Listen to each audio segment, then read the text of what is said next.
दोस्तों जय मसीह की। उम्मीद करते हैं आप लोग अच्छे होंगे, भले चंगे स्वस्थ होंगे। दोस्तों आज जिस विषय के ऊपर में हम लोग बातें करेंगे वो आप यहाँ पर स्क्रीन में देख पा रहे हैं। जी हाँ दोस्तों, आज इसी विषय के ऊपर में हम लोग बातें करेंगे। सो आज का जो विषय है वो है विश्वासियों का कर्तव्य क्या है। जी हाँ दोस्तों, आज इसी विषय के ऊपर में हम लोग बातें करेंगे। सो दोस्तों शुरू से अंत तक मेरे साथ बने रहिए, हो सकता है आज का विषय आपके लिए महत्वपूर्ण होगा। सो दोस्तों आज इस वचन को हमने मनन के लिए लिया है, उससे हम पाएंगे प्रेरितों की पुस्तक 2 अध्याय और 41 और 42 पद। जी हाँ, वहां पर इस प्रकार लिखा है, अतः जिन्होंने उसका वचन ग्रहण किया उन्होंने बपतिस्मा लिया और उसी दिन 3000 मनुष्य के लगभग उसमें मिल गए और वे प्रेरितों से शिक्षा पाने और संगति रखने और रोटी तोड़ने और प्रार्थना करने में लवलीन रहे। जी हाँ दोस्तों, प्रेरितों की पुस्तक 2 अध्याय 41 और 42 पद में इस प्रकार लिखा हुआ है। दोस्तों ये पेंतीकोस्त के दिन का ये घटना है जब यीशु मसीह के चेले और उसके साथ लगभग 120 लोग ऊपरी कोठरी में प्रार्थना कर रहे थे और जब पवित्र आत्मा उनके बीच में उतरा और जब पवित्र आत्मा से सब लोग भर गए और अन्य अन्य भाषा बोलने लगे, उनके बीच में से पतरस जो खड़े होकर लोगों के बीच में खड़ा होकर प्रचार किया और जिन लोगों ने उसका वचन को ग्रहण किया उन्होंने बपतिस्मा लिया।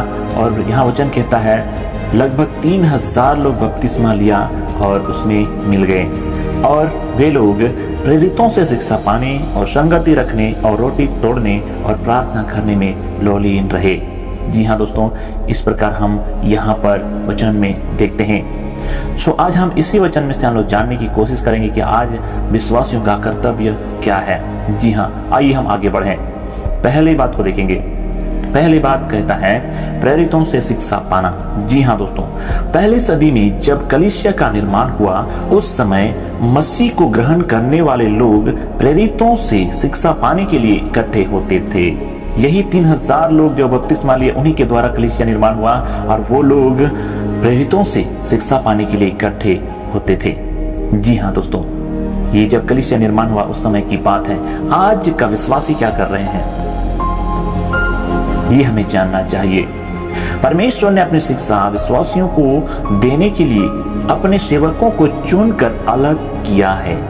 जी हाँ, आइए हम देखें। यदि हम वचन इफिसियों की पत्री उसका 4 अध्याय 12 और 13वां पद को पढ़ेंगे तो वहां पर इस प्रकार हम देख पाते हैं। वहां लिखा है, उसने कुछ को प्रेरित नियुक्त करके और कुछ को भविष्यवक्ता नियुक्त करके और कुछ को सुसमाचार सुनाने वाले नियुक्त करके और कुछ को रखवाले और उपदेशक नियुक्त करके दे दिया, जिससे पवित्र लोग सिद्ध हो जाएं और सेवा का काम किया जाए और मसीह की देह उन्नति पाए।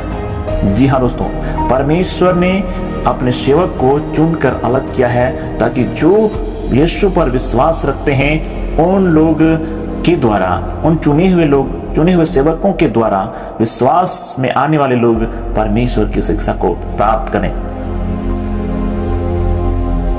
जी हाँ दोस्तों, परमेश्वर ने चुन कर रखा है अपने सेवकों को ताकि विश्वास से लोग शिक्षा पाएं। लेकिन आज ये हमें जानना होगा, क्या विश्वास में आने वाले लोग विश्वासी क्या प्रेरितों से शिक्षा पाने के लिए इकट्ठे होते हैं। आज टेक्नोलॉजी इतना एडवांस हो चुका है कि आप परमेश्वर की शिक्षा को बहुत सारे जरियों के द्वारा आप जान सकते हैं, सीख सकते हैं। आज सोशल मीडिया के द्वारा भी आप परमेश्वर की वचन और उसकी शिक्षा को सीख सकते हैं। लेकिन क्या आज आप सीखने की कोशिश कर रहे हैं? परमेश्वर के सेवक के द्वारा जो वचन बताया जाता है, जो शिक्षा दी जाती है, क्या आप उसको सुनने में इच्छा रखते हैं? आज बहुत सारे लोग मोबाइल के द्वारा यूट्यूब में दूसरे वीडियोस को देखना तो पसंद करते हैं, लेकिन परमेश्वर के वचन जहाँ पर बताई जाती है उसको लोग नहीं देखते हैं। इसका मतलब यही है कि आप परमेश्वर की शिक्षा को आप सीखने की कोशिश नहीं करते, उसमें आपका कोई इंटरेस्ट नहीं है। लेकिन ये आप जान लीजिए, यदि आप विश्वासी हैं, यदि आप प्रभु पर यीशु मसीह पर विश्वास करते हैं तो ये आपका कर्तव्य है, परमेश्वर की वचन को, उसकी शिक्षा को आपको लेने की जरूरत है। जी हाँ दोस्तों, आइए दूसरी पॉइंट की ओर बढ़ेंगे। दूसरा जो पॉइंट है वो है संगति रखना। जी हाँ, हमें संगति रखना है। बहुत सारे लोग कहते हैं चर्च जाना जरूरी नहीं है। आपने भी सुना होगा, लोग आपको कहते हैं कि भाई साहब क्या चर्च जाना जरूरी है? बहुत सारे लोग कहते हैं आप चर्च जाएं या ना जाएं। बहुत सारे लोग कहते हैं परमेश्वर तो घर से भी प्रार्थना को सुनता है। क्योंकि परमेश्वर तो मन को देखता है ना। हम चर्च जाएं या घर से प्रार्थना करें, परमेश्वर तो सुनेगा ही।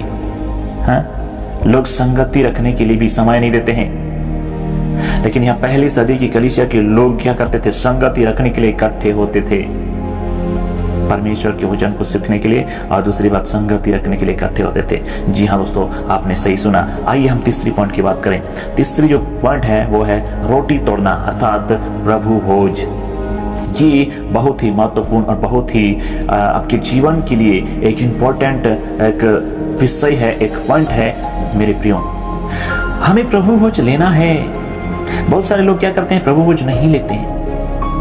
मेरे प्रियो, मैं आपको बताना चाहता हूं, यदि आप प्रभु भोज नहीं लेते हैं तो आप परमेश्वर के वचन का अनादर करते हैं। जी हाँ, परमेश्वर के वचन का आप अनादर करते हैं।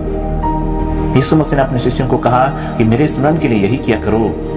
जी हाँ मेरे प्रियो, लेकिन अगर आप उसमें शामिल नहीं होते हैं तो कहीं ना कहीं आपके जीवन में कुछ तो आप मिस कर रहे हैं। जी हाँ, यदि आप भी प्रभु भोज में शामिल नहीं होते हैं तो मेरे प्रियो, मैं आपको बताना चाहता हूँ, आपको प्रभु भोज में शामिल होना जरूरी है। प्रभु भोज आपको लेना चाहिए। जी हाँ, आपने सही सुना। आइए हम अगले पॉइंट की ओर जाएं। चौथा जो पॉइंट है वो है प्रार्थना में लोलीन रहना। जी हाँ दोस्तों, प्रार्थना में लोलीन रहना मतलब क्या है? मतलब निरंतर प्रार्थना में लगे रहना। यदि हम पहला थिस्सलुनीकियों 5वां अध्याय उसका 17वां पद पढ़ेंगे तो वहां लिखा है निरंतर प्रार्थना में लगे रहो। जी हाँ मेरे प्रियो, यहाँ प्रेरित पौलुस इस बात को लिखता है, हमें प्रार्थना में निरंतर प्रार्थना में लगे रहने की जरूरत है। मेरे प्रियो, हर विश्वासियों का ये कर्तव्य है। पहला कर्तव्य क्या है? आपको प्रेरितों के द्वारा शिक्षा पाना है, परमेश्वर की शिक्षा को पाने की जरूरत है। दूसरा है संगति रखना। तीसरा है रोटी तोड़ना, मतलब प्रभु भोज जिसमें उसमें शामिल होना। और तीसरा है प्रार्थना करने में लोलीन रहना। जी हाँ दोस्तों, पहली सदी के विश्वास करने वाले लोगों के जीवन में ये बातें पाई जाती थी, और जिस कारण से हम देख पाते थे उस समय कलीसिया तेजी से बढ़ रहा था और लोग परमेश्वर के अद्भुत कार्य को देख पा रहे थे। जी हाँ दोस्तों, आज भी परमेश्वर के बहुत सारे लोग हैं जो कि इस बातों को अपने जीवन में लेकर चलते हैं। यदि आप भी परमेश्वर के इन वचनों को, या आप भी एक विश्वासी हैं और आपके जीवन में ये सारी बात अगर हैं तो परमेश्वर आपको आशीष करे। और यदि आप इन 4 बातों से आप वंचित हैं तो मेरे प्रियो, मैं आपको बताना चाहता हूँ आपके जीवन में इन सब बातों की जरूरत है। सो दोस्तों, आपने सुना, बहुत बहुत धन्यवाद। परमेश्वर आपको आशीष करे। God bless you. दोस्तों, हमारे साथ जुड़े रहने के लिए आप हमारे YouTube चैनल को सब्सक्राइब करें, बेल नोटिफिकेशन कॉल करें, और हाँ दोस्तों, यदि आपके पास कोई सुझाव है तो हमें कमेंट में जरूर बताएं। धन्यवाद।